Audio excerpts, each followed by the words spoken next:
ठरवलं मास्तर याच्याकरता व्हायचं, ज्यांना सर्वात जास्त गरज आहे ना त्यांच्यासाठी काम करतो, बाकीच्यांसाठी करायला बाकी जग पडलंय सगळं. मी म्हणून तुम्हाला आल्यावर नमस्कार केला.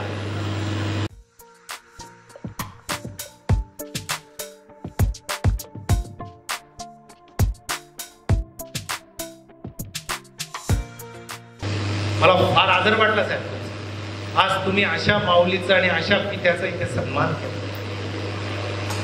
आपलं पोरगं केल्यानंतर त्याच्या अवयवाचं दान करायला काय लागतंय तुम्हाला मला माहित नाही. तुम्ही आम्ही कल्पना पण नाही करू शकत. आणि म्हणून मी तेव्हा तुम्हाला टाळ्या वाजवायला नाही सांगितलं. तो टाळ्या वाजवण्याचा विषय नाही.